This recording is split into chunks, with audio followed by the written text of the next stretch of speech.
Today is December 30th, 22. Things got better as the day went on yesterday. I went down and visited my son Josh and my daughter-in-law Dixie. And, we were talking about that white-haired guy with his hair parted on the side that I told her I thought he was Michelle's brother or cousin. And then, how the agent out there's an area, she was claiming that was her dad, the one that bullied me. Then they're related to that Judge Pete, that they're, I figure, is an uncle or grandpa. And I said, we were talking about how I showed up with bruises and I was getting sick after they kicked in my door on the 6th day. Everybody knew they kicked in my door. And then find out they set up button cameras stalking me. I hadn't even moved in yet. And then I'm up there and then I'm waking up with bruises the size of oranges, grapefruits, hand marks, cuts, and here they're day rape drugging me. They lied to everybody. They had sodium pentothal reports and laughed. It was ecstasy and other drugs. If you Google what day rape drug is injectable, it's ketamine. Ketamine, Rohypnol, and Propanol. You're sleepwalking for 4 to 6 hours. And my kids, they lied on my kids that they were part of like the shower scene, like Danny's family. They knew nothing. They knew nothing. Nobody knew anything. Yesterday I went to Walmart 62 to get my hair salon. Now, although a lot of the Walmart employees know about the case, well, good grief, they chased off 6 stalkers inside there. The protected custody case where that agent opened it to steal the money, but he had to open it and listen me an informant for him to steal that money. They were talking, they said, the police realized it was a group of drug dealers doing this to her. It was. See, when I moved in to 4490 John Thomas Ravenna, it was 10 miles out of town. There wasn't even street lights. There was no house across the road. But right next to my house was a duplex. There was an old lady on one side, a group of men on the other. And they were outside when we first moved in there. Now we kept to ourselves. And I'm out cleaning out the back area. Because I didn't want my grandkids cut up because there was broken glass and cans and stuff like that. And I'm out there cleaning out. It took me a couple weeks to get all that stuff out there. And they're like, we're probably going to have problems with them living there. I thought, why would you have problems? I don't even know you. I haven't even met you. We don't even talk to you. Well, it's because they were running drugs out in that apartment, this other apartment building. Like I said, there wasn't any streetlights. It was black soup. You couldn't see outside the front porch. There was nothing. It was complete darkness. 200-foot trees. There was nothing but black soup. You couldn't see anything. And then just trees everywhere. Okay? You couldn't even see the trees. It was so dark at night. Okay? So, you couldn't see my house from the road unless you had a light on. It was that bad.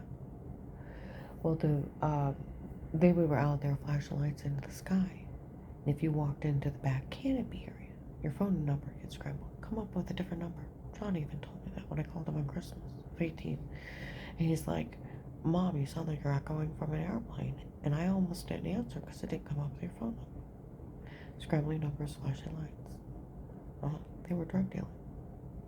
Those men never came back after the gunshot night of Christmas 18. Even Dixie knew about that. And that Dave was bragging. That the neighbor tried to grab me and everything else. She knew all that. When I ran from him the next day and I had to hide not to get killed. She knew about the attempted carjacking right when we first moved up there and he took off and he left me. He thought it was funny. He's not funny. No. And neither is that agent from out of the area. I lived in Portage County. I called the hotline on Dave and his charges for threats on my life, and then realizing the attempted kidnapping, attempted carjacking, the following rounding, and the attempted break-in, knowing where the security system was, then it was all that. And how I didn't know who was doing it to me, and how stupid was I not thinking it was him and his German. And then I got Katie leaving threats in the mall with 3 people. Dixie even knew about that, right? David Vincent on my phone. Let's see, and then I didn't hang up on that one girl for the phone call, finding out how they're involved, picking up all that money. Let's see. Uh, then that girl cost me that job, impersonating me, and then that thing at the Huntington Bank where I hang up, and then Dave hangs up, and I tried to call him back because he said he had a phone call to make. Where are you at? Buying something for dinner. That phone call he hangs up. Well, he won't answer his phone. And then I look up and give him flu shots, and I'm like, I'm not going to be able to stay here anymore, realizing it was them. How stupid was I? And then,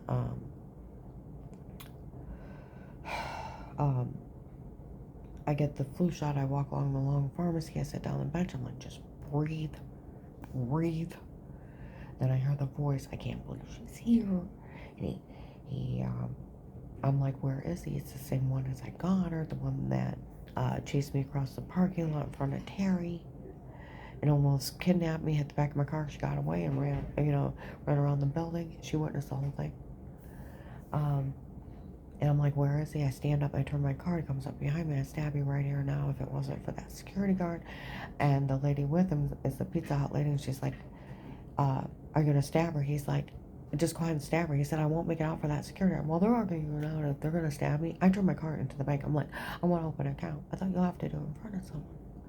And I look over, and the Pizza Hut lady walks out around me where they're standing. She's like, I get paid to watch her. The banker's like, lady, stay out of it. She's like, no, I get paid to watch her. He's like, lady, I mean it won't be worth in the end. Well, I look over, and he walks off around me, and she walks off with him too. And that banker's still screaming about it. And I'm like freezing. And I didn't know if they had a gun to my head. I didn't know if they had somebody else ready to knife me. You talk about being emotionally held hostage. It was off the chart.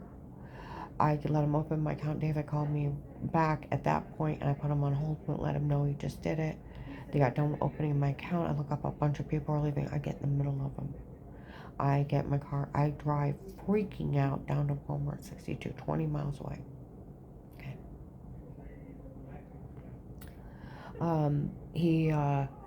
An African American girl spits in my face and her white boyfriend's harassing. Another guy with black hair, black eyes, and eagle tattoo shows up. What a shame. I got away from that freak. At the end of the driveway, Dave's there. My girlfriend's rich and powerful. Her family owns the place. You won't be able to withstand. I told him it's not a communist country. Nobody owns the place. And I'm thinking, they just had someone cost me a job at Advanced America. Okay? Showed up at a different store, act like they were me, and cost me a job. They found out it wasn't me, tried to give it back, but it was too weird. Okay? Thinking that girl's probably his new girlfriend. Now he's got connection. What am I going to do? Okay? So that's just September 21st, 18th. They could always look up the bankers, and the bankers would verify it. Because the male banker standing next to me was screaming at him, and the lady banker opening my account knew all about it. And yeah, because he's screaming at him. Okay? Yeah. So,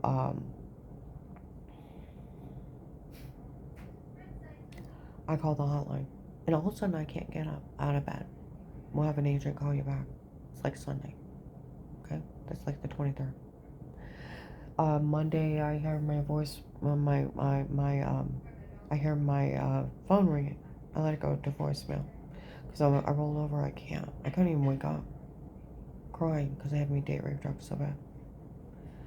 Later on I listened to a voicemail, do the same thing, I can't. And I pulled over and went back to sleep. The third day, I make myself get out of bed. I'm sitting on the front porch just like, what's wrong with me? And I'm so dizzy, I can't stand up. Right? I don't do drugs. I didn't drink. I'm like, what? And I thought, I need to start walking. I'm too afraid to leave the property. And I thought, well, I'll get a lawnmower. I'll just walk up and down the yard. That way I won't look bad me walking up and down the yard. I gotta think. I need a pace. I need to think. And I start mowing, and I thought, Sarah. I told the hotline about Sarah and her old manager about Katie knowing of Katie saying that her church was going to have me killed. I need to call her and make sure that's all right. So I called her. Of course, Karen, I'm scared for you. Okay? Dave admits that he knew it, that they came up and said it to him. Dixie knew. Okay? All right. So I bought her a card input that agent's number in it where he left it in a voicemail. Took it out to sales. Her old manager, an older blonde lady, and a girl with dark hair and brown eyes went to work with Katie at Ashcroft and Oak. Katie still works there.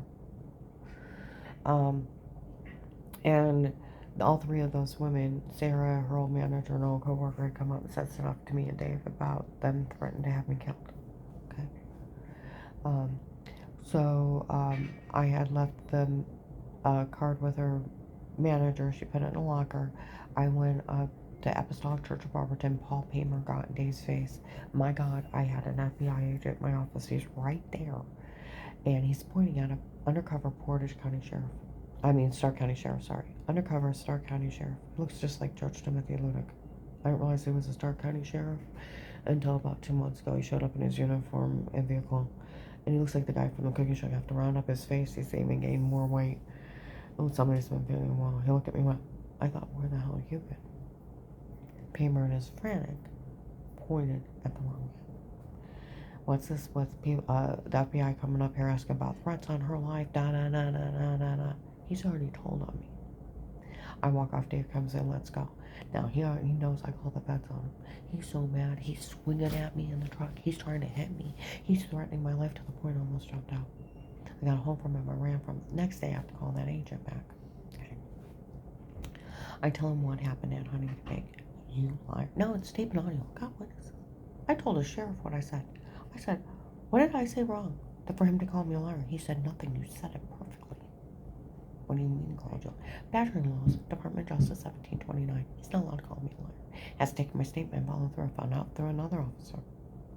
What he did is he lost his badge with that and for telling on me. I told him what happened at Huntington Bank. You liar. You confess you're a liar, I'll arrest you. Now, I'm loopy. I've been throwing up. I haven't been able to keep anything down. Okay? And I didn't realize they were date rape drugging me because you don't remember. I just couldn't figure out why I was throwing up, why I was sick, and where the bruises were coming from. How would you like to be me? And I thought if Dave's beating me in my sleep, why am I not waking up?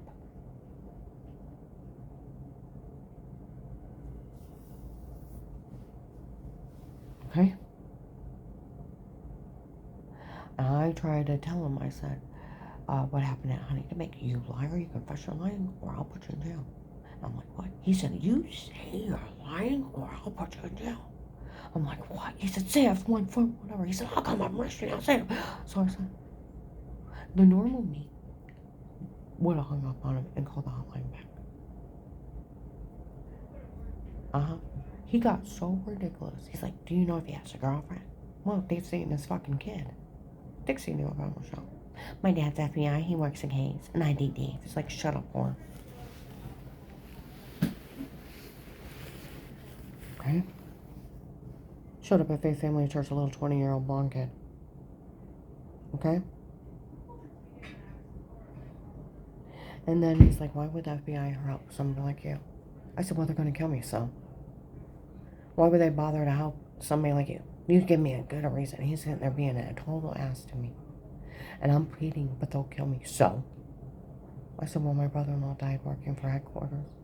He worked under Dick Cheney. He's a private consultant for the FBI.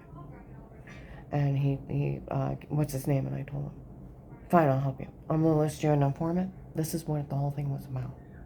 Him being this mean to me to lead up to this. I'm going to list you an informant. Nothing legally stated, dated against you again. You go into diplomatic immunity for life. And you'll have a life of peace as an informant. No man will ever touch you, da-da-da-da-da-da-da. I got $5,000 a month set up for you going into account. You have money to move out when the case is over. And this is for working this case. The whole thing for being in a witness protection program is for your testimony of being a witness or a victim of a crime that the government's looking into, and they put you in diplomatic immunity. They put you in the witness protection program so they can't try to pull a fast one like they're trying right now. And that they give you money to move out. They give you police surveillance at home, and it's supposed to be protected custody, not just paid perverts. And then they pay your housing and living expenses. And then he's like, if you tell someone else you're crazy, no one can help you. He's trying to bully me into staying quiet because he's planning on stealing that money, which he did. And he left me up there to die.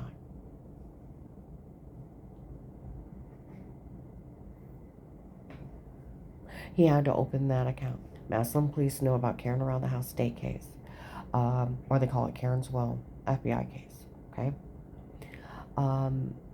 Canton Police, Lamar Sharp, Amar, Michael Broswell, or the Michael Bald with dark eyes that worked at CSE Bank knows about the protected custody case. The officers that were assigned to it were in the back of CSE Bank. They were also at Liberty House Share June of 19 in front of the North Canton Jackson Police, and they told the North Canton Jackson Police the worst thing you ever did wrong, honey, is bend over and properly we can wipe that one out, because they only made fun of the back of my knees. They had found some old man show up the first month. For every idle word you tell on us, I'll turn it on you. I'm like, who are you? Walmart 62 by Wood Forest. Comes up and says that in front of people. I have investigators all around me. You try to leave, Dave, I'll list you a trauma loss. I'm like, who are you? He's like, you know that bruise on your leg? No, it's up by my thigh, by my private area, okay? And I'm like, yeah.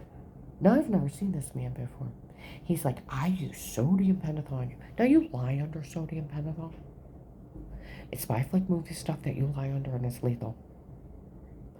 He's admitting to breaking in and date rape, drugging me, and tell me say this stupid stuff.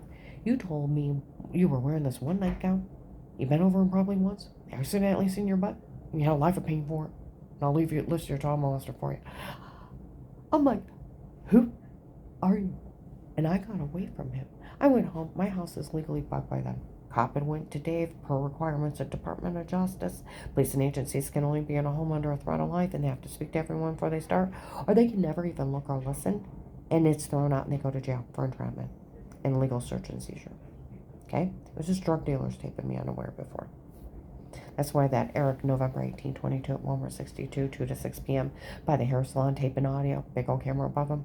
That all the tapes before were him and not me. For everybody to fall for. And it was just him and not me and all that for all these people to turn me and they actually fell for. Asshole did a complete confession.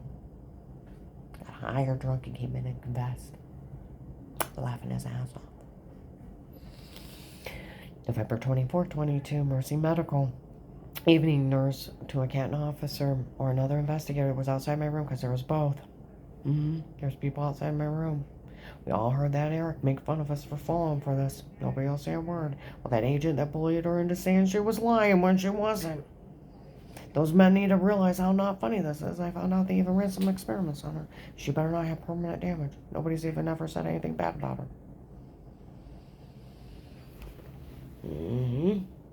Yeah, I went home to my legally bugged house. I'm like, Dave, I always wore the grandma nightgown, underwear, and a house coat when the grandkids were over. I know that. I said leggings, sweater, and a house coat when the grandkids were over. I know that. I said I didn't know anything but that grandma and some laces I kept for you till this last year. He didn't know what he was talking about. He just made up crazy lies. One of the investigators that worked the case said, we found out some old ass was drugging up Karen before. They were also stalking me where they kicked in my door. They were photoshopping shower scenes. I've had over 10 people go to the Canton Police on the shower scene and the date rape drug confessions. I've never been questioned on wrongdoing. I've never been prosecuted. I've never found guilty. They lie to people. I have charges for their low IQs.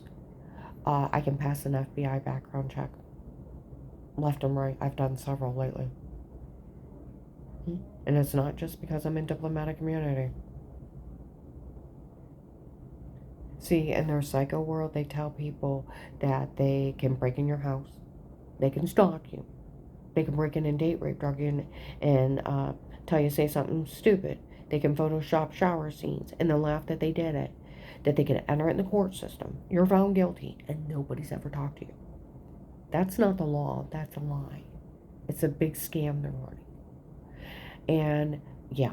They lied on my son, Danny and Jen, that they were part of it for the shower scene. Went to him November 13, 22, was talking to him. Why on earth would somebody say that you did anything wrong, Karen? They would be lying. As if. I still want to call them the Pinocchio group. The liar, liar, pants on fire cult. She's like, they would be Pinocchios and their pants would burst in flames.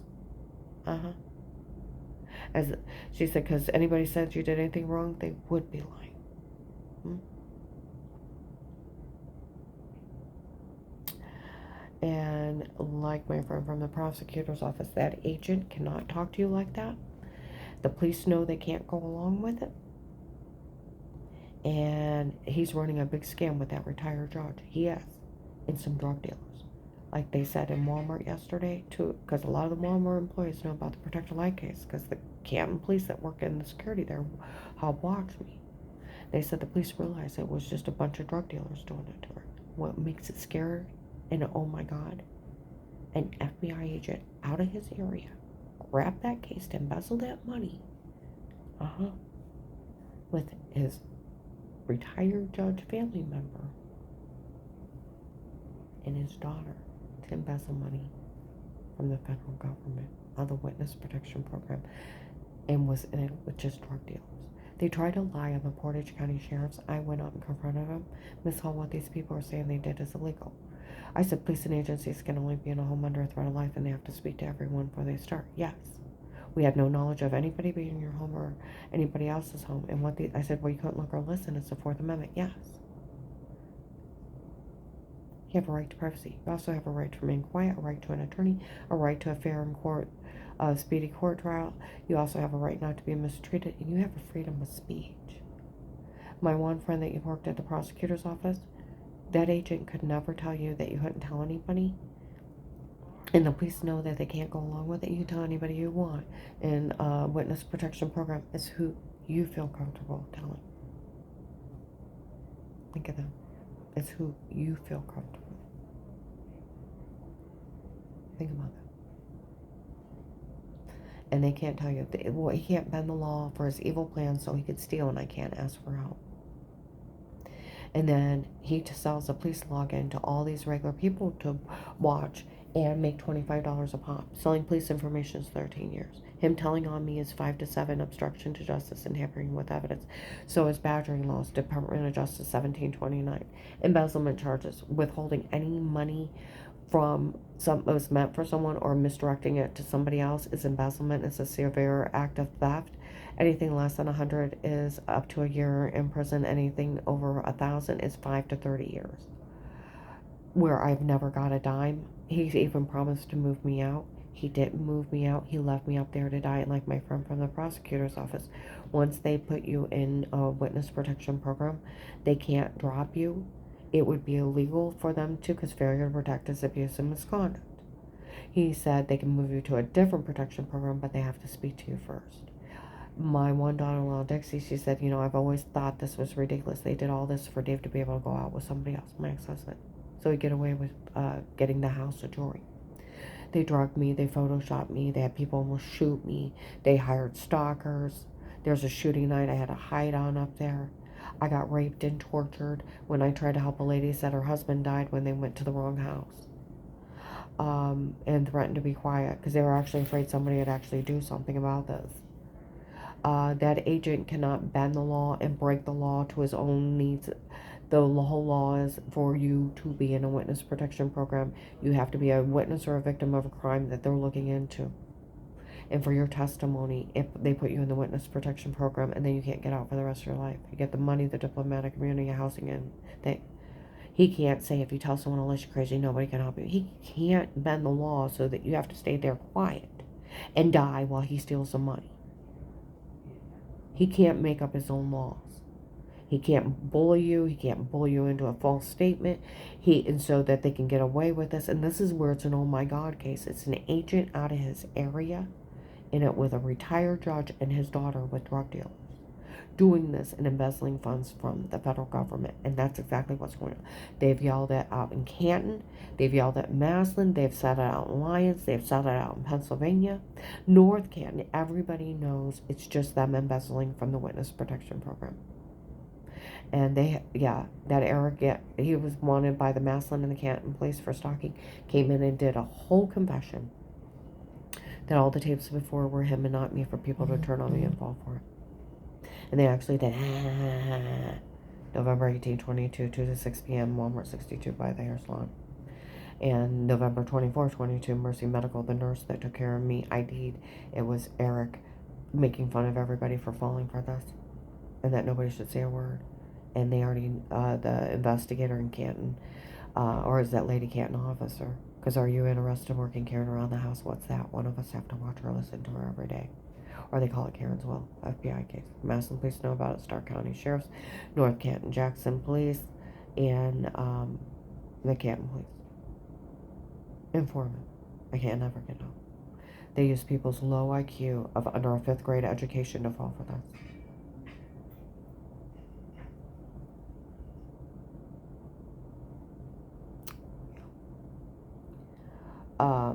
Yeah, for that agent to steal the money and end it with drug dealers.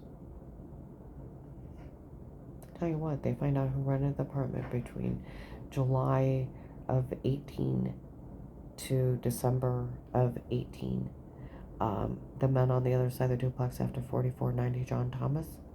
Because there's an old lady on one side in the next house over and a group of men on the other side. They admitted to seeing me in my bedroom and having a copy of my phone before the case started. They were stalking me.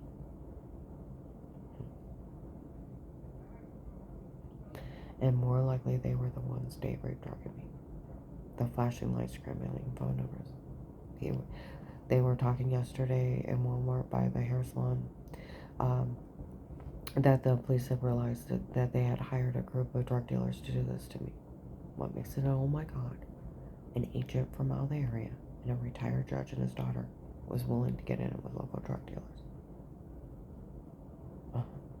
That's where it becomes an oh my God case. And for him to embezzle from the federal government. Davis worth $600,000, dad and my ex-husband, that's why they're messing with him. He has $375,000 in life. We have a $200,000 house with a small insurance policy to pay it off. He has a retirement fund, and he has my $18,000 in jewelry.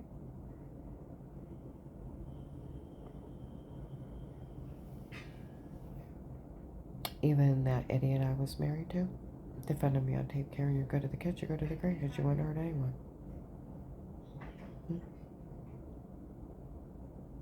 It's part of the police investigation. He defended me in front of the police.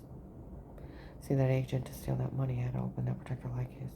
September 27th or 20th of 18. They found it November 6, 22. I was at Trinity Gospel Temple. Some investigators come up behind me and my client. Karen's okay anymore. We found the protected custody order. I thought you should just went to the Maslin police. They know about it. They watch Dixie. Huh? It's like do some research.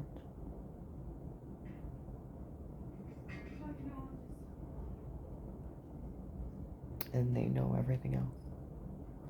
And even officers have told me they should have arrested that agent, that retired judge. He cannot do those crimes. He couldn't even speak to me like that. And they can't go along with it. They know better. He can't bend and twist laws. The only requirement for being in there is being a witness or a victim of the crime that they're looking into. And for your testimony, they protect you. That's it. He can't change it. He can't bend it to his evil will. I'm gonna close this.